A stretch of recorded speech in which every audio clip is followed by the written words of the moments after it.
Hello, everybody, and welcome back to the Endless Party.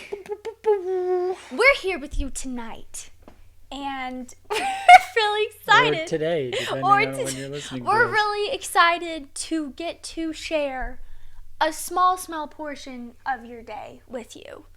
And I hope we can just own up to what we're supposed to be and give you some good podcasting time. Wow. Okay, so apart from my rockin' intro, let's set that aside. Let's move on.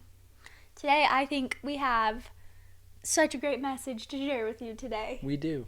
It's all about something that I think our society is obsessed over, and that is happiness.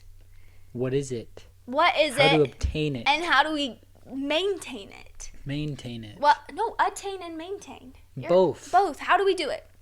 So the other day I was like cleaning the house and I was making our bed, and it was actually during a time when I was caretaking.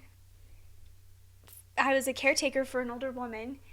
And anyways, I had a lot to do in my day because of this responsibility. So I was managing the twins while caring for this specific person. And regardless of like how hard and how demanding the schedule was, I was like pretty happy. And I was like making our bed, like trying to get everything cleaned up and done by the time the twins were done napping. And it kind of hit me in that moment where I had been on social media and I had seen people on all of these vacations and in all these beautiful homes and have all the nicest of things and showing this lifestyle where they had so much money. And it kind of hit me where I was like, oh my gosh, like if I was granted $5 million today, I don't think I would be any happier than I am in this moment. I really don't. And I really think there were some things. I think, of course, there would be some things within that lifestyle that would make me happy. Mm-hmm. But in terms of my general, like, sense of happiness, I don't think it would be elevated that much. In contrast, I was thinking about the people who, I have lots of friends who, you know, we're all just starting out. I'm 23, whatever. We're all getting married. And a lot of them are just obsessed with money and how they want to make more and how when they have this much money, they'll be happy, and when they have that much money, they'll be happy. And this isn't just true of like people my age, this is true of everybody. Mm-hmm. And it also hit me like if these people were granted $5 million, I still don't think they would be happy. Right. And so happiness is something that I think is really hard to define very narrowly. And I don't think there's just one thing that creates happiness and brings us happiness. And that's where we get to learn from the great David O. McKay. So as I'm on this like journey of happiness in a time of my life where it was really hard for me to be happy, I happened to pull down this book from our bookshelf. How often does this happen? Pretty often. Where we're struggling with something and wanting to know more, and I know it's God. I literally just pick a book off the shelf and I'm like, this is exactly what I need to be reading at this time. It's so good. I've recommended it now to everybody I know. Anyways, it's David O. McKay's Secrets of Happiness. Secrets of a Happy Life. That was not what it was called at all. The Secrets to a Happy Life. It's David O. McKay's The Secrets to a Happy Life. And there's a whole book that just talks about happiness and how you can attain it, maintain it. But he gives this wonderful synopsis in his conclusion, and he gives 10 principles or 10 sources of happiness. Mm-hmm. And those are what we're going to share with you today. Yeah. Yes, we are. So to dive right in, number one is a sense of being free. So I'm going to give you a little bit of a backstory here. And the reason that I'm going to do that is because I think it's very relatable to a lot of us. So there's a quote, and it's, "A bird in a cage may be safe, but it'll never know the joy of flying." And I think so many of us are living other people's dreams, whether it's an employer, whether it's a parent, whether it's a sibling, whether it's a friend. Like, people are keeping you in a certain situation or in a certain environment because, quite frankly, you're helping them live their dream. My father, bless that man's heart, he he has this dream. So growing up, his dad owned a lot of property because he was a farmer, and his father's father was a farmer. Excuse me. He was a father and a farmer. His grandfather was a farmer, passed it down to his son, who was my grandfather, who was my dad's father, and he was also a farmer. They owned a lot of property. So, up on the hill in good old Pocatello, Idaho, they still have quite a bit of property, and his dream is to have all of his kids up on this hill building homes next to him. And when we moved to Pocatello originally, I was like, you know what? That's not really my dream. Like, I don't want a house next to all my siblings or here. Like, I want it somewhere else. I want multiple homes. It just wasn't my ideal situation. And so we were there for a couple years. And we left for a plethora of reasons. But the biggest reason is because we were not truly free. That was our number one reason. That was our number one reason. And since we've moved, we have a sense of being free. We make all of our own decisions. We make all of our own choices. There's nothing and no one telling us how or what to do or what to be. Or how to spend our time or our money or anything. Our days. Yeah. And so it is a sense of freedom. And that is the number one, I believe that David O. McKay hits it right on the head, secret to a happy life is the sense of being free. And what we realized, and it was more so me than Meg. Meg had always realized this because, quite frankly, she's a very, very prestigious student. Oh, well, thank you. And I was the opposite. Anyways, so what I realized is that in order for my dream to live, somebody's had to die. And in my case, it was my dad's. So in order for my dream to come into fruition, to become a reality, my dad's dream had to die. And I think that's true of so many people out there. And so not only will I encourage you to be happy by taking this step, like take the step of killing somebody else's dream so that yours may live, but also this is the only way to have the success that you want in life. Yes, and it takes courage to free yourself from the expectations of other people and to branch out and discover who you are and what you really want. And you will disappoint people. You're going to disappoint a lot of people. Bottom line is people are going to be mad. Yeah. And they're going to be sad, and you're not going to meet their expectations. Well, and to take it even a step further than that, you yourself will have to, you'll have to lose yourself in order to find yourself. Yeah. Like, in a very real sense, leaving that environment made me have to figure out who I was. Because I was so comfortable and I was so content and I was so beaten that I didn't actually know who I truly was. And so it takes courage to actually leave that and recognize, okay, now it's all on me. What am I going to do now? I will say this too. We made the jump. We lost relationships, but and that part is sad and it does hurt. Of course. But we have zero regrets. There's not a day that has gone by since leaving that I'm like, wow, I regret everything. I'm like, 100%. Nope, I should have done this sooner. That was fantastic for our family. Rock bottom isn't that bad. It's not that bad. J.K. Rowling even said, she's like, once I hit rock bottom, it was the perfect place to build my foundation. And she's right. I agree. Something, when I was thinking about a sense of being free, it kind of turned my mind to thinking the lengths that people go and the wars that were fought for freedom, all fought in the name of freedom. This wonderful land was fought for freedom. And I also think the Civil War, again, another battle that was fought to help people be free. Be free, yeah. One of the most inspiring stories I know. This is the greatest lengths. Well, not the greatest. This is one of the greatest lengths I've heard of somebody going to get freedom. His name was Henry, and it's a little story at my mom's house. It's a little picture book. It's called Henry's Freedom Box. And he was a slave in the South.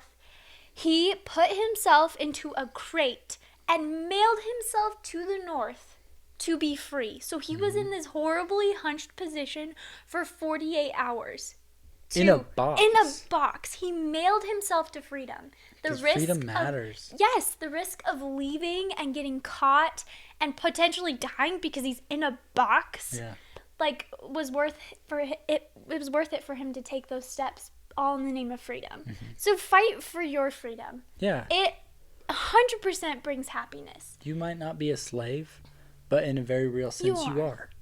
Don't be a slave if to you're anyone. not living your ideal life or your dreams or anything, like, fight for that freedom. Free agency and the gift of choice, what David O. McKay says, is the greatest gift to mankind. That's what God gave us. He doesn't even take that away. He doesn't even take it. So don't you dare. No, no, no, no. Do not let anybody take that away from you. 100%. And don't give it up. Yeah. Okay. What's number 2? A sense of self-mastery. So what does this mean? No man is truly free that is not master of himself. Socrates or one of those guys. But it's true. It is true. One of my favorite quotes is, discipline is choosing between what you want now and in what you want most. And that could not be more accurate. Like, if you do not have the self-control, whether it be a minor addiction or a major addiction, you're not truly free because you are blinded by addiction. Yes. And it might just be as simple as scrolling on your phone. Get off your phones, They're peeps. real, bro. Watch our stuff, okay? Because it's good. Listen. You can scroll. I dare you to scroll our content. Spend 5 minutes of your scrolling time scrolling through ours. Tell me how you feel, because I'm curious. Just saying. Anyways. Yeah, true. I wanted to say something by David O. McKay that goes exactly with what you were saying. He says, he is a slave who will be led by his appetites. Well, it's actually kind of funny because the number one is a sense of freedom, right? And that's what he talks about. And that's more so about other people restricting you. Number two is about you restricting yourself. And it comes back to a sense of freedom. Like, you have to be truly free from appetites, from addictions, from problems in order to be truly free. Here's a fantastic example. All I've wanted tonight is Taco Bell. I was so close to packing up and buying Taco Bell. But instead I'm here filming this podcast. Why? Self-discipline. Self-mastery. This is what really matters. Taco Bell will always be there. It will. To choose the harder right instead of the easier wrong. Because your life will be easier for it. Yep. It's true. That was number 2. Number 3, the privilege of work. I love how this one is phrased. The privilege of work. There's actually this story, and it's this father. He comes home from work, and it goes late into the evening, and his son is like really, really sad because his dad has to go to work the next morning. He's like, "Dad, I'm so sad. Like, I'm gonna miss you tomorrow. Like, you have to go to work." And the son goes, "Oh," or the dad takes the son and he goes, "Oh, no. I get to go to work." Because to this dad, it was a privilege, right? And work really should be that. And I'm not just saying in terms of like a paycheck type work, the work that you go to your job, but any type of work is very fulfilling. You know, when you get done with a pile of dishes and Feels good. It's good. When you mow the lawn and, you know, you put in a good, honest day's work, it's fulfilling. Mm-hmm. It's beneficial. And it is a privilege at the end of the day. As a mom, full-time mom, stay-at-home mother, wife, that's my job title right now. And I love it. I really do. Like, there is no other job I would rather have than what I get to spend my days doing right now. Yeah. But I will say sometimes not all of the job is glamorous. And there's some moments where, you know, there might be something else I'd maybe want to be doing. And that's when I put this phrase back into my mind. And I say, no, like, my work's a privilege. And it's a privilege and a blessing to be the mom of B and Winnie and to be your wife. And to get to be here and to be home and to get to have my influence in our house every day. And it changes everything as soon as I start to think about what I'm doing as a privilege instead of just Yeah, no, I agree. the work. I think too, like, when it comes to just work, I mean, so many people talk about this principle, especially all the major self-help authors. The richest man in Babylon, I can't remember the name of the author, but one of the principles, he gives 5 principles, and one of the principles is make work your best friend, or make it your greatest ally or something. And it's true. Like, if you want more success in this life, like, make work your greatest ally, make it your greatest friend. And it's amazing what starts to transpire. It's true of all the greatest athletes in the world too. Michael Jordan has a quote about missing 1,000 shots or something. I can't even remember exactly, but basically he says, like, he was a failure, and that is why he's a champion. Because he just constantly worked and worked and worked. And overall, that led to his success, but also led to his happiness. I agree. Yeah. Number 4. The possession of health. Yes, the possession of health. To all of you out there who have never lost your health, I don't recommend it. No, it's horrible. We both have, and it's very. We both have. I'm not talking about like a cold or the flu or strep or. No, I'm talking about debilitating illnesses. I'm talking about blood pressure at 185 over 105. Yeah, or losing 25 pounds when you're already a tiny distance runner. We're talking about serious loss of health. Yeah, and it's a big deal. There's a quote, and it goes something along the lines of, every millionaire wants a million different things, but a sick person only wants one thing. And it's true. Like, you cannot buy good health. It's something that you have to work for. And sometimes it's, even when you work for it, you don't necessarily have it. And so just be very, very grateful for what you do have. There's also a story it's an old, I don't even know, an old story. And it reads, I was sobbing one day because I had no shoes until one day I met a man with no feet. And so be grateful for what you do have. Be grateful for, 2 eyes that work, 2 ears that hear, a tongue that tastes, feet in general, because some people aren't so lucky. And we really are walking miracles. We are. It's incredible. Like, my good old wife here, she gave birth to identical twin girls, Bee and Winnie. They are the epitome of good health. They are. But they almost killed Meg in the process of getting here. Yes. And that's when she lost all of her health, because she was preeclamptic, emergency I C-section. was sick, a lot guys. of things happened, right? And it's incredible that both Meg and those little girls are here. It's a miracle. Like, I could have been is it a widower?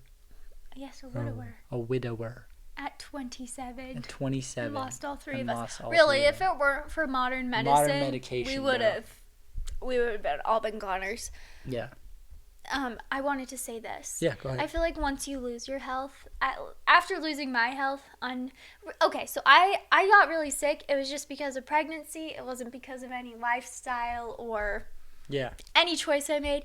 And truly losing my health has now made me so grateful every day to be healthy. It's something I pray and thank God for often. I'm so thankful to be healthy. I'm so thankful to not be sick, because it really does make a difference. It's a blessing. It is debilitating to be sick. David O. McKay just simply says, clean and wholesome bodies bring joy. They do. And they do. Yeah. Take care of yours. It's a gift. I can attest to that. Elijah attests. Also, personal hygiene, people. Okay? Take care of your bodies. Stay clean. Don't be stinky kid. We should add on this podcast, like, Elijah's stamp of approval. Okay. Elijah stamps it. Take care of your body. Elijah approved. Elijah approved. Dink. Okay. Now we're on number 5. The ability to see God's beauty around us. I love this one. So, we live in Utah currently, and Utah is well known for many things, 2 of which are mountains and skiing. And the mountain range here is unreal. It is so glorious. We walk outside and it is Every probably day. like it is breathtakingly beautiful. Every single day. Yes. And so, I mean, that's just not true of here. I've traveled all over the There's nation, beautiful mountains traveled in all America. over the world. Every place that I have ever been to has beauty within it. But you just have to pay attention. Again, it comes back to just like look up from your phone, man. Like pay attention to what's going on around you instead of like the reels and TikToks and Instagrams that are going through of like, oh my gosh, look at this beautiful hike that I'm on. Just How about go you just go outside and take the hike? Literally. Jinx. Like, come on. Elijah Stamp. Okay, so For sure, one dog. day I was walking. Nope. Nay. I was running. Nay, I was running. I was on this run, and the sun was setting, and I was with the babies, and it was this perfect point where the mountains were white, and so the reflection of the sunset on the mountains turned these mountains into these breathtakingly pink, glowing, just...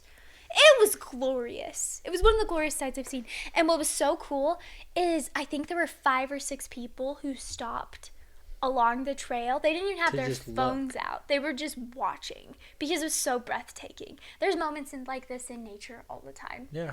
Another story. I was at the park with Bea and Winnie, and I was just so happy to be outside, be in nature, be with my girls. I just started crying. Because I was so happy. She's rather emotional. And the reason was is because I took a moment to be thankful for the beauty that was around me. And beauty can come in the form of people and relationships. It's not just nature, but nature is a super quick way, I think, to ground yourself. I don't remember what we were listening to, but somehow it came up that there was this man, and every time he saw a mountain, he just believed it was perfect proof that God exists because of the grandeur of it. And so in my own life, every day when I step outside and see those mountains that are so sure and tall and grand, I'm like, God lives, and I know it because of these mountains. And it makes me happy. It makes sense. Life elevated. That's Utah. That's Utah. That's Utah. And we're actually grateful for it. Honestly, like it does hit you. And it's not it's not something you get used to. You walk out and you're like, whoa. They're still these are beautiful. mountains. Like They're gorgeous. Yeah. Especially, we're probably like 2 miles from the mountain. yeah. Like we ran to the mountain Saturday. It was amazing. So make sure to see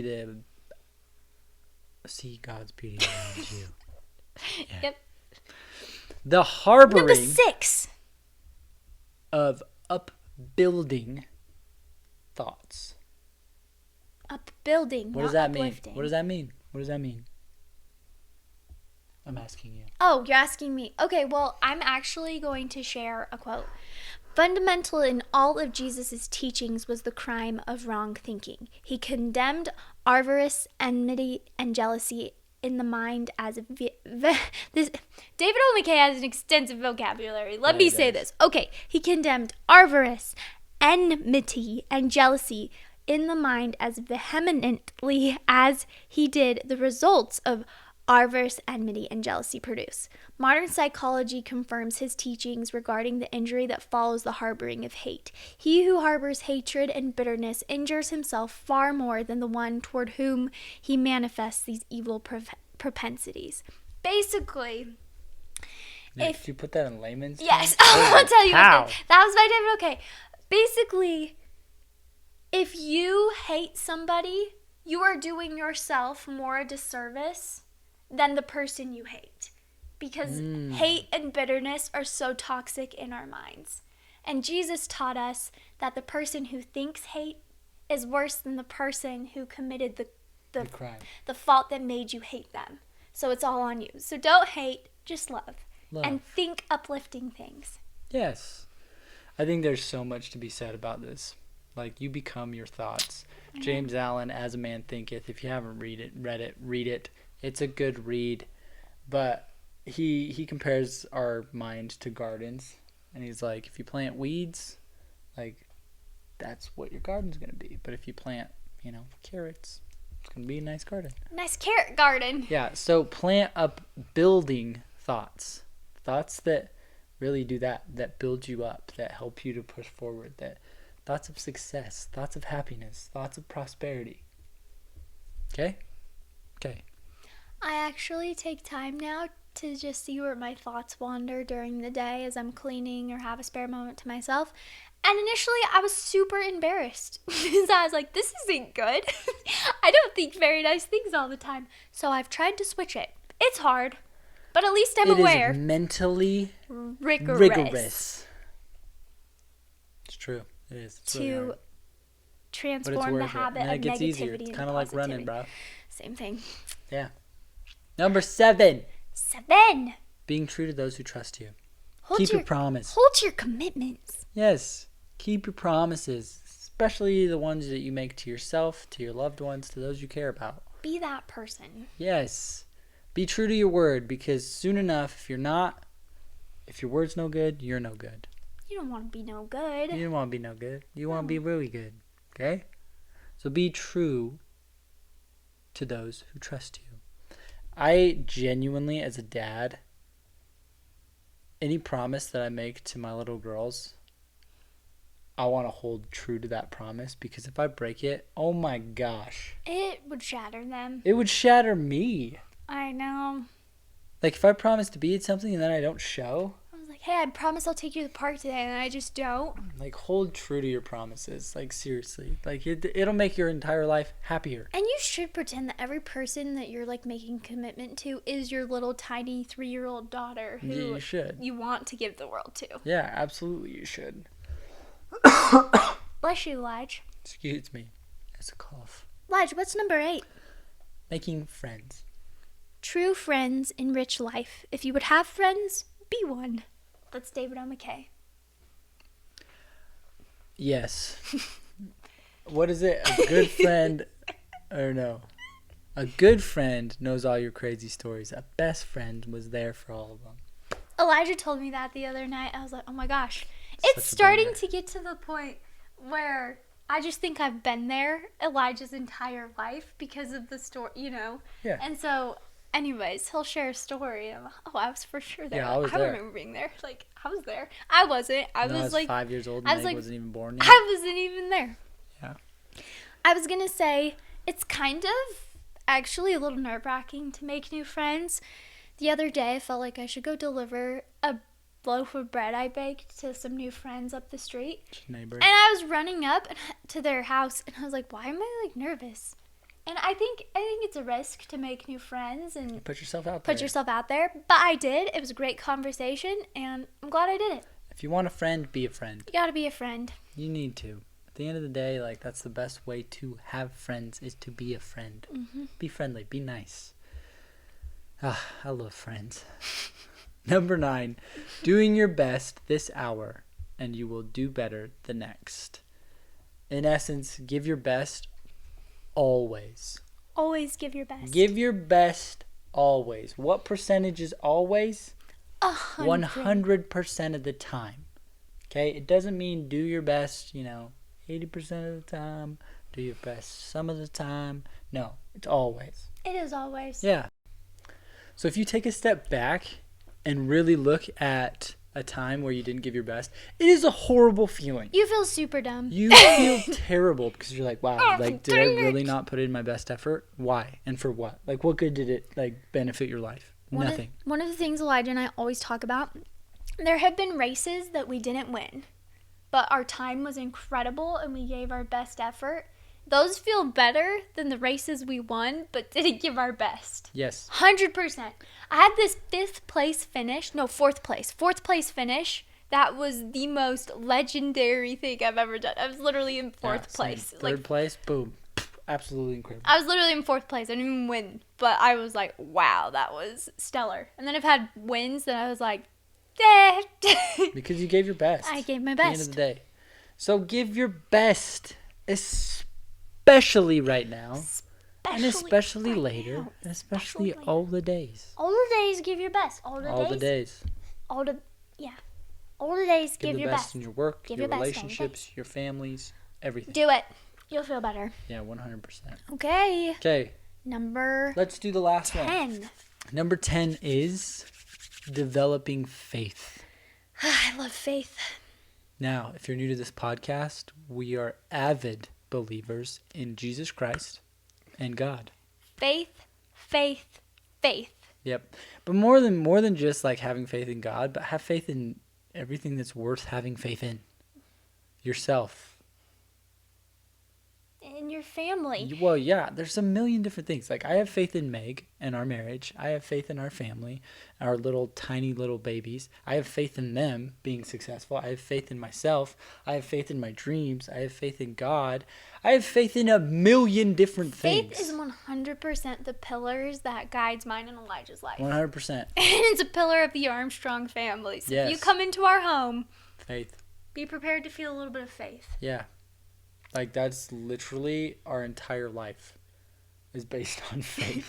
David O. McKay says that faith is the foundation of all things, and especially happiness. Yeah. The days where I am full of faith and believing in God and his wonders and the miracles he's going to put in my life are some of the happiest days of my life. 100%. And in contrast, the days that I'm full of doubt and fear and don't believe in those things, it's miserable. I am so miserable. Yeah, 2 Corinthians 5 verse 7 is, for we walk by faith, not by sight. And it's true. Like, at the end of the day, there's a million different things that I have thought that I've wanted in my life. And because I had faith, I have obtained them. And it was by walking by faith, not by sight, that allowed me to obtain them. That's why I'm married to Meg. That's why we have a beautiful family. That's why there's so many things in my life. And it's by faith and faith alone that got me there. One of my favorite authors is Norman Vincent Peale. He is huge on faith, and he's actually someone who's helped me to transform mine into something that's a real living thing. Not just like, oh, I have faith. It's like, no. Yeah. It's not just a religious thing No, anymore. faith It's a lifestyle. It's a lifestyle, and it's a living thing in my life. And he says there's the two of the strongest emotions and feelings in this life are faith and doubt. Mm-hmm. But congrats, because faith is always stronger than doubt. You can always overcome your doubts with faith. Always. Doubt will never win if you choose to implement faith. Yep. If you have faith as a grain of a mustard seed, nothing shall be impossible unto you. So have faith. It's so worth it, and it does make your life happier. It's necessary. It's essential to happiness for sure. So let's quickly go over the 10 Let's of do them it. real quick. So let me go back. Number 1. Number 1, a sense of being free. Number 2, a sense of self-mastery. Number 3, the privilege of work. Number 4, the possession of health. Number 5, the ability to see God's beauty around us. Number 6, the harboring of upbuilding thoughts. Number 7, being true to those who trust you. Number 8, making friends. Number 9, doing your best this hour. And you will do better the next. And number 10, developing faith. So we hope and pray that all of you start to implement these things, because truly they are the secrets of happiness. And here's the inside scoop. They're not really a secret. It's not all that secret. Just start living by them and you'll see for yourself. I can 100% guarantee it. You will be happier. 100%. Even if you just pick one. Yes. And until next time, friends, like, subscribe, leave comments below. Tell us how you're implementing these things. Yes, and how you plan on doing it. 100%. All right. Okay, we love you. Peace. Peace.